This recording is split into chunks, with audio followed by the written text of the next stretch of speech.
기도가 힘으로 기도를 시작하겠습니다.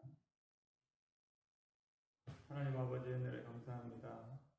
오늘 우리 육신을 깨워주시고 우리의 영혼이 이 시간 하나님을 바라볼 수 있도록 인도하시니 감사합니다. 오늘 우리의 심령과 마음 가운데 함께하여 주셔서 성령의 충만함으로 되짚여 주시고 우리가 온전히 하나님을 예배할 수 있도록 이 시간도 함께하여 주시옵소서. 살아계신 예수 그리스도의 이름으로 기도드립니다. 아멘. 찬송가 198장 찬송드리겠습니다. 찬송가 198장입니다. 주 예수 해변서 떡을 대사 무리를 먹이어 주심같이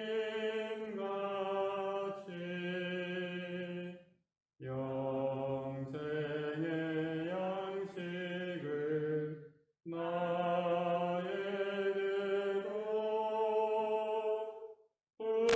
풍족히 나누어 주옵소서.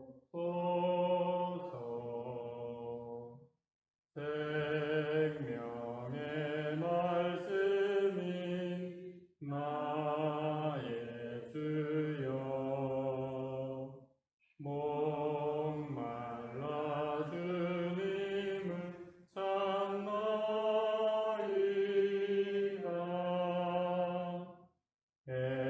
해변서 무리를 먹인같이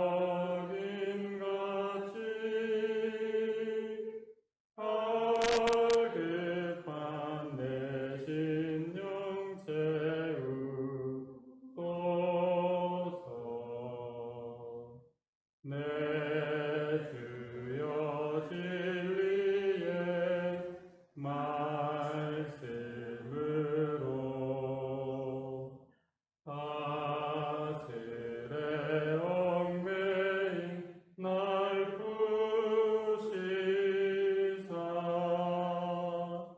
내 맘의 평화를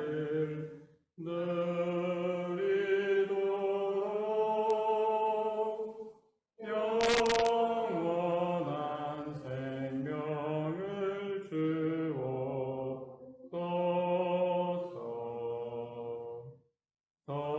성령을 내 맘에 보내셔서 내 어두운 영에는 밝히시사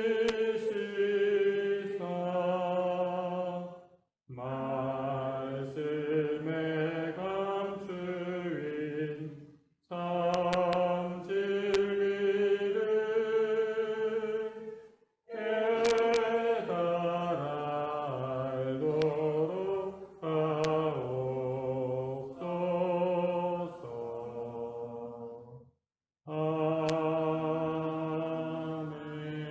아멘. 오늘 함께 보실 말씀은 로마서 8장 23절에서 27절까지 말씀입니다. 신약성경 로마서 8장 23절에서 27절까지 말씀. 신약성경 250면에 있습니다.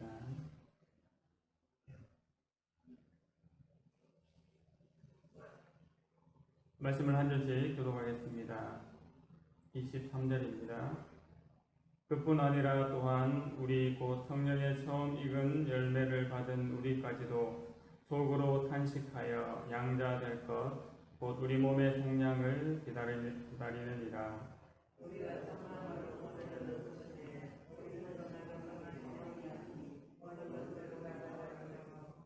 만일 우리가 보지 못하는 것을 바라면 참음으로 기다릴지니라.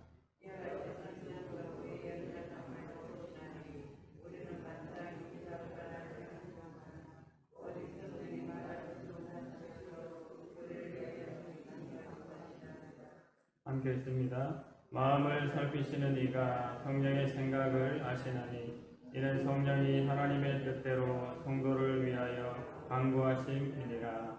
아멘. 오늘 본문의 말씀을 통해서 하나님 자녀들의 영광 한 번 더 살펴보도록 하겠습니다. 사도 바울은 하나님의 자녀들이 장차 받을 영광을 말했습니다. 그 영광은 기본적으로 고난과 함께 오는 것으로 고난과 영광은 분리할 수 없는 것이었습니다. 그러나 현재의 고난은 장차 우리가 받을 영광과는 비교할 수 없는 무한함과 무게감이 있음을 우리가 어제 살펴보았습니다. 바울은 그 영광을 얘기하면서 먼저 피조물이 고대하는 영광을 말하였습니다. 하나님의 아들들, 즉 신자들이 영광을 얻을 때에 다른 피조물들도 해방되어서 영광의 자유를 누릴 것이라고 했습니다. 계속해서 23절 말씀입니다. 그뿐 아니라 또한 우리 곧 성령의 처음 익은 열매를 받은 우리까지도 속으로 탄식하여 양자 될 것, 곧 우리 몸의 속량을 기다리느니라고 말씀합니다. 피조물의 탄식에 이어서 바로 우리의 탄식을 연결해서 사도 바울은 말하고 있습니다.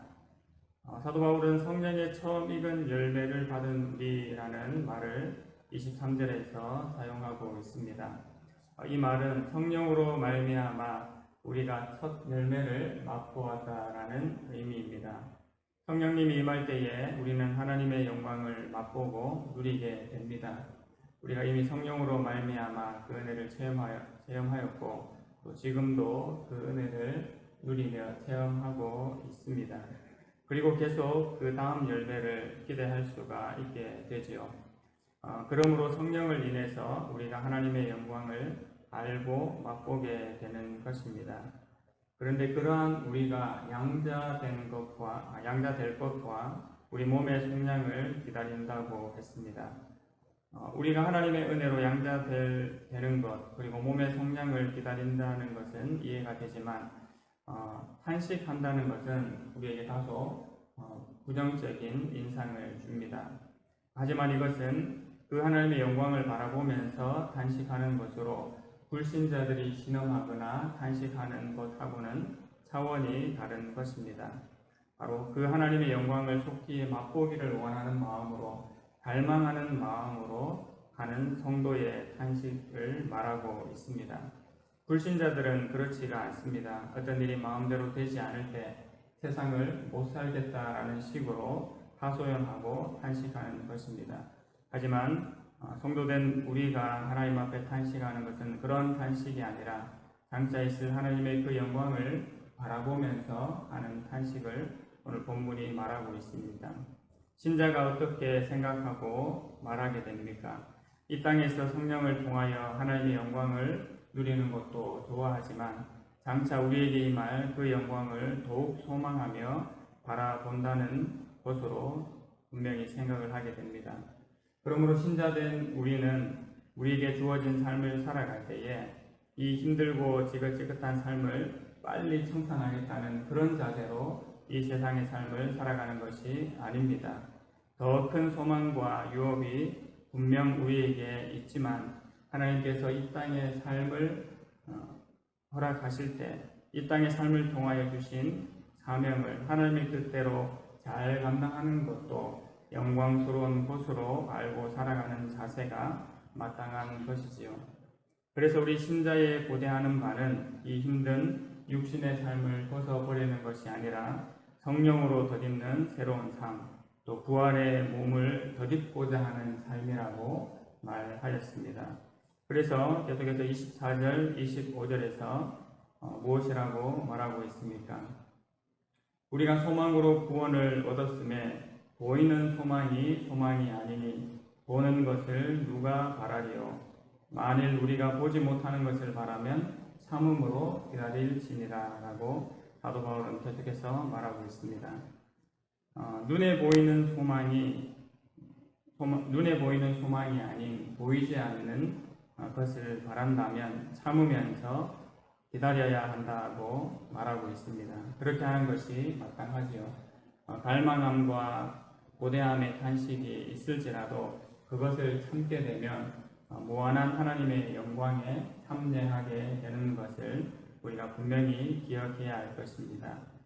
사도 바울은 계속해서 또 하나의 탄식이 있는데 그것을 26절에서 말하고 있습니다.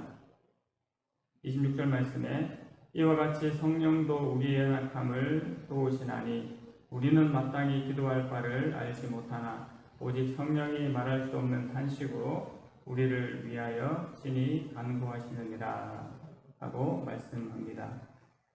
이 탄식은 앞에서 나온 피조물의 탄식 그리고 신자된 우리의 탄식에 이어서 바로 성령님의 탄식을 말하고 있습니다. 성령님께서는 우리의 연약함을 도우십니다. 그런데 우리의 그 어떤 연약함을 도우신다고 말씀하고 있습니까? 바로 우리의 연약함은 마땅히 기도할 바를 알지 못하는데 그것을 성령께서 도우신다라고 26절에서 말씀하고 있습니다. 바로 우리가 어떻게 기도하고 사실 무엇을 기도해야 할지를 잘 모른다라는 의미입니다. 이러한 연약함을 성령님께서 도우십니다.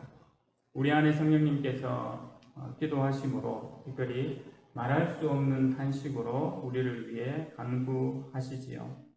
앞서 보신 피조물의 탄식과 또 신자된 우리의 탄식이 얼마나 간절함과 고대함을 가지고 있었습니까? 그런데 성령께서 우리를 위하여 하시는 간구가 이토록 간절하고 고대하시는 간구를 하신다는 것을 이 세 번째 탄식을 통해서 말씀해 주고 있습니다.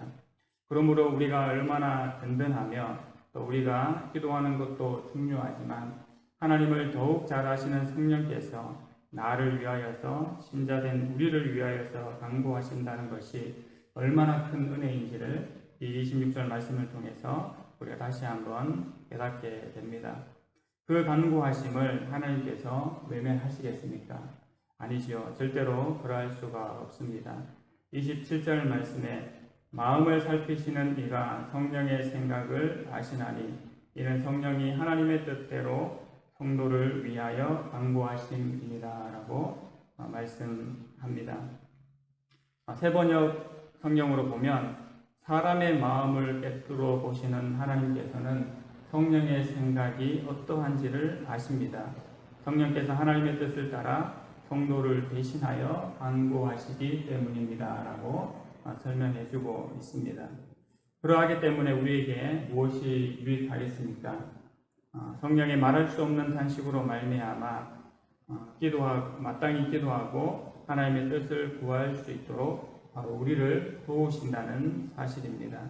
이러할 때 그야말로 기도가 되는 것이지요. 그래야 할 때 하나님의 뜻을 사모하는 마음을 주시는 겁니다. 그리고 행하고자 하는 마음까지 바로 이 성령의 말할 수 없는 탄식으로 인하여서 우리가 행할 수 있는 삶을 살게 됩니다. 누구든지 십자가를 져야 한다면 그것을 쉽게 받아들이고 행할 수 있는 마음을 가지는 것은 쉽지가 않습니다. 모두가 그 십자가를 물리고자 하는 마음이 분명 앞서게 되지요. 예수님께서도 십자가를 지실 때 이것을 지나가게 해달라고 기도하셨습니다. 그러나 결론적으로는 나의 원대로 마옵시고 아버지의 뜻대로 하옵소서라고 결론을 짓게 되는데 그것은 예수님과 성령님으로 기도함으로 그러한 결론에 이르게 되었습니다. 우리도 마찬가지입니다. 성령으로 말미암아 우리의 기도가 깊어지고 온전하게 되면 바로 성령께서 아버지 하나님의 뜻을 향하도록 만드시게 되는 것이지요. 27절의 말씀대로 성령께서 하나님의 뜻대로 성도를 위하여 간구하시기 때문입니다. 우리는 십자가 없는 영광을 모두가 누리고 싶어 하지만 하늘의 영광, 하나님의 영광을 바라보게 하시는 것이 바로 성령의 말할 수 없는 탄식이 되는 것입니다. 성령께서 이렇게 말할 수 없는 탄식으로 우리를 위해 간구하십니다. 이러한 탄식들로 인해서 신자인 우리는 결국 하나님의 영광을 누리고 하나님의 영광을 가지게 됩니다. 하나님의 자녀들에게 주어진 이 영광을 살펴보면서 다시 한번 우리의 신분과 우리의 영광이 분명히 무엇인지 기억하기를 원하고 잘 간직하기를 원합니다. 우리의 영광은 이 땅에서 누리는 것으로 끝나는 것이 아니라 저 영원한 나라에까지 이어지는 것이고 또 보장된 것입니다. 또한 이 땅에서 덜 영광을 누린다고 할지라도 조금도 아쉬워하지 않을 만한 그런 가치와 위력을 가지고 있는 것이 또한 우리에게 주어진 영광입니다. 그 하나님의 자녀의 영광을 받은 것을 기뻐하기를 소망합니다. 그래서 오늘도 그 영광과 은혜 안에 거하고 또 장차 있을 그 영광을 바라보면서 참된 소망으로 힘있게 살아가기를 원합니다. 이 은혜로 오늘도 하나님 앞에 충만히 살아가는 모든 주의 백성들 되기를 간절히 소망합니다. 하나님 아버지, 은혜를 감사합니다. 하나님 자녀들에게 주시는 그 영광이 얼마나 귀하고 은혜로운 것인지를 깨닫게 하여 주시니 감사합니다. 특별히 말할 수 없는 성령의 탄식으로 말미암아 우리가 하나님의 은혜를 입으며 또 하나님의 뜻을 행할 수 있는 존재로 세워주심을 너무나 감사합니다. 오늘 하나님 앞에 간구할 때에 우리의 심령과 마음을 다하여 간구할 뿐만 아니라 말할 수 없는 탄식으로 우리를 위해 간구하시는 그 성령님을 의지하여 하나님 앞에 간구함으로 하나님의 뜻을 알고 하나님의 뜻을 행하는 모든 주의 백성들 삶이 되게 하여 주시옵소서. 예수님의 이름으로 기도드립니다. 아멘. 하늘에 계신 우리 아버지여, 이름이 거룩히 여김을 받으시오며 나라의 임하옵시며 뜻이 하늘에서 이룬 것 같이 땅에서도 이루어집니다. 오늘날 우리에게 일용할 양식을 주옵시고 우리가 우리에게 죄 지은 자를 사하여 준 것 같이 우리 죄를 사하여 주옵시고 우리를 시험에 들게 하지 마옵시고 다만 악에서 구하옵소서. 대개 나라와 권세와 영광이 아버지께 영원히 싸움나이다. 아멘. 말씀을 붙잡고 기도하실 때에 말할 수 없는 탄식으로 간구하시는 성령님을 의지함으로 기도하며 하나님의 뜻을 행하도록 기도해 주시기 바랍니다. 예배당에 있는 문제와 공직자 세우는 일을 위해서 계속 기도해 주십시오. 오늘 있을 금요 기도회를 위해서 기도해 주시고 성례주의를 위해서 기도해 주시기 바랍니다. 더불어 개인 기도 제목들 가지고 함께 기도하시겠습니다.